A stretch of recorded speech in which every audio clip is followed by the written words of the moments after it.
వినూత్న publications express fast review general science based on NCERT books unit 1 జీవశాస్త్రం biology chapter 11 జీవశాస్త్ర పరిచయం వర్గీకరణ శాస్త్రం జీవుల అధ్యయనాన్ని జీవశాస్త్రం బయాలజీ అంటారు. ఈ పదాన్ని మొదటగా ప్రతిపాదించినది జీన్ బాప్టిస్ట్ లామార్క్ ఫ్రాన్స్. జీవశాస్త్ర పితామహుడు అరిస్టాటిల్.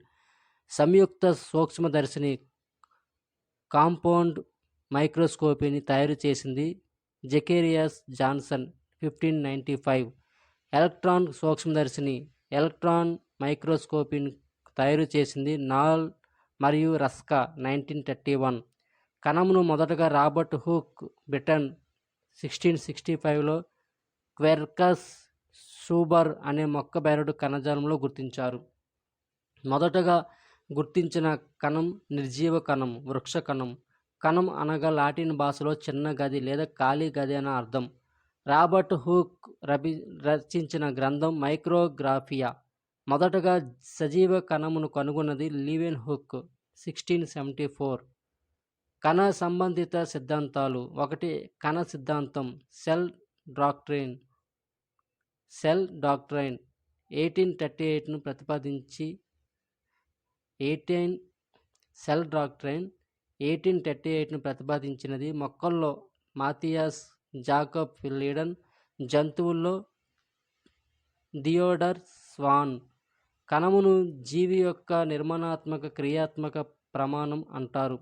2. కణ లీనియేజ్ లేదా కణ ఆనువంశిక సిద్ధాంతం 1855. ఈ సిద్ధాంతమును ప్రతిపాదించినది రోడాల్ఫ్ విర్సా. దీని ప్రకారం ప్రతి కణం దాని ముందున్న కణం నుండి ఏర్పడును. కణం మరియు ప్రత్యేకతలు. Side heading. జీవ సామ్రాజ్యంలో జంతు రాజ్యంలో అతిపెద్ద కణం నిప్పుకోడి అండకణం. జీవ సామ్రాజ్యంలో జంతు రాజ్యంలో అతి పొడవైన కణం న్యూరాన్ కీలితం 1 మీటరు. మొక్కల్లో అతిపెద్ద కణం అసిటాబ్యులేరియా శైవలం. మొక్కల్లో అతి పొడవైన కణం రామినార 55 సెంటీమీటర్లు. ఇది బోయర్ హేవియా అనే మొక్క నుండి లభించును. జంతువుల్లో అతి చిన్న కణం శుక్ర కణం, ఎర్ర రక్త కణం. మొక్కల్లో అతి చిన్న కణం microplasma. Pleuro pneumonia like organism. 1. ఏకకణ జీవులు. Side heading. ఇందులో ఒకే కణం ఉంటుంది. ఆహార సేకరణ, శ్వాసక్రియ, విసర్జన, పెరుగుదల మరియు ప్రత్యుత్పత్తి లాంటి జీవక్రియలన్నిటినీ ఈ కణమే నిర్వహిస్తుంది. ఉదాహరణ అమీబా, పారమీసియం, బ్యాక్టీరియా,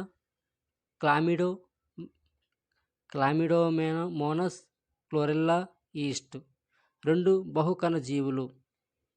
1 కంటే ఎక్కువ కణాలు గల జీవులు. డిఎన్ఏ ద్విసల్పిలాకార నమూనాని వివరించినది వాట్సన్ మరియు క్రిక్. వీరికి 1962లో విల్కిన్సన్తో పాటు నోబెల్ బహుమతి లభించింది. డిఎన్ఏను కృత్రిమంగా ప్రయోగశాలలో తయారు చేసినది హరగోవింద ఖురానా. ఇతనికి 1968లో నోబెల్ బహుమతి లభించింది. కేంద్రకాన్ని రాబర్ట్ బ్రౌన్ కనుగొన్నాడు. వర్గీకరణలు. మొక్కలను కానీ జంతువులను కానీ దగ్గరి లక్షణాల ఆధారంగా సమూహాలుగా విభజన చేయుటను వర్గీకరణం అంటారు. అధ్యయనం చేసే శాస్త్రమును టాక్సానమీ వర్గీకరణ శాస్త్రం అంటారు. టాక్సానమీ అనే పదాన్ని ప్రతిపాదించింది ఎపిడి కండోల్ 1813. టాక్సానమీ పితామహుడు లిన్నియస్. మొట్టమొదట జీవులను 5 రాజ్యాలుగా వర్గీకరించింది విట్టేకర్ వర్గీకరణలు. Side heading. 1. మొనీరా ఏకకణ జీవులను చేర్చిన రాజ్యం. ఇవన్నీ కేంద్రక పూర్వ జీవులు. ఉదాహరణ బ్యాక్టీరియా, సైనోబ్యాక్టీరియా. 2. ప్రోటిస్టా జంతు మరియు వృక్ష లక్షణాలను కలిగిన జీవులను చేర్చారు. ఇందులో జంతువుల లక్షణం చలనం ఉండటం, వృక్షాల లక్షణం పత్రహరితం ఉండటం. ఉదాహరణ యూగ్లీనా, క్లామిడోమోనస్. 3. ఫంగి శిలీంధ్రాలు లేదా బూజులు. వీటిలో పత్రహరితం ఉండదు, కావున వృక్షశాస్త్రం యొక్క పరపోషకాలు.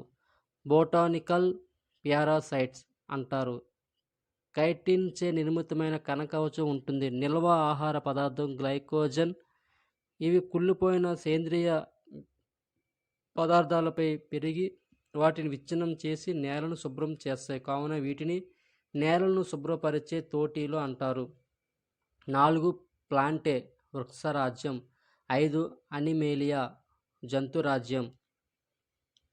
ఆరిజిన్ ఆఫ్ స్పైసీస్ జీవుల పుట్టుక అనే గ్రంథంలో 1859లో చార్లెస్ డార్విన్ జీవుల పరిణామం గురించి పేర్కొన్నాడు. భూమిపై జీవం ఆవిర్భావ సిద్ధాంతంలో ప్రముఖమైనది theory of origin of life. Oparin మరియు హాల్డన్. వర్గీకరణ మరియు రకాలు. సైడెడింగ్. వర్గీకరణను ప్రధానంగా 3 రకాలుగా విభజించవచ్చును. అవి: 1 కృత్రిమ వర్గీకరణ ఆర్టిఫిషియల్ సిస్టమ్ ఆఫ్ క్లాసిఫికేషన్. బాహ్య స్వరూప లక్షణాలైన ఆకృతి, రంగు, సంఖ్య మొదలైన అంశాల ఆధారంగా చేసే వర్గీకరణకు ఉదాహరణ లిన్నేయస్ వర్గీకరణ. Carolus von Linnaeus 1735. సైడెడింగ్. ఈయన వ్రాసిన గ్రంథాలు: 1 స్పీసీస్ ప్లాంటారం మొక్కల వర్గీకరణ. 2 నేచురల్ హిస్టరీ జంతువుల వర్గీకరణ. 1735లో 2 రాజ్యాలను గుర్తించాడు.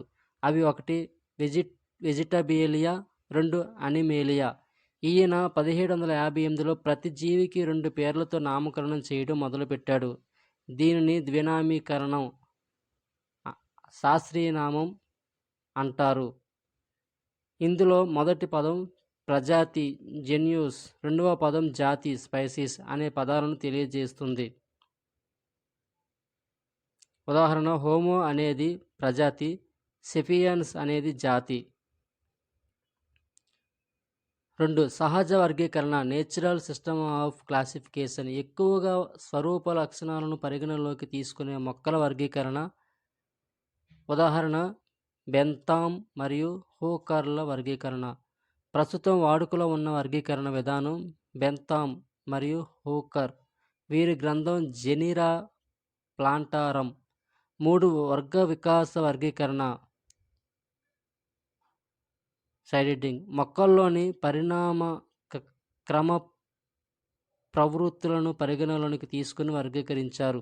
ఉదాహరణ యంగ్లర్ మరియు ప్లాంటర్ వర్గీకరణ. ది నేచురల్ ప్లాంజన్ ఫెలిమియన్. హచిన్సన్ వర్గీకరణ. Families on flowering plants. Taxonomy. సైడెడింగ్.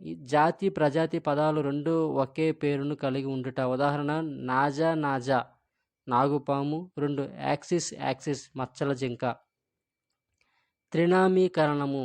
సైడెడింగ్. దీని ప్రకారం ప్రజాతి జాతితో పాటు ఉపజాతి కూడా ఉంటుంది. వర్గీకరణ లిన్నేయస్ 1735 2 రాజ్యాలు వెజిటేబిలియా, అనిమేలియా. ఎర్నస్ హెకిల్ 1866 3 రాజ్యాలు ప్రోటిస్టా, ప్లాంటే, అనిమేలియా. చార్టన్ 1925 2 సామ్రాజ్యాలు కేంద్రపూర్వ జీవులు, కేంద్రక పూర్వజీవులు, నిజ కేంద్రక జీవులు. కోప్లాండ్ 1938 4 రాజ్యాలు Monera, Protista, Plantae, Animalia. Whittaker 1969 5 రాజ్యాలు Monera, Protista, Fungi, Plantae, Animalia. Woese et al 1990 3 domains Bacteria, Archaea, Eukarya. Cavalier Smith 1998 6 domains Bacteria, Protozoa, Chromista, Fungi, Plantae, Animalia.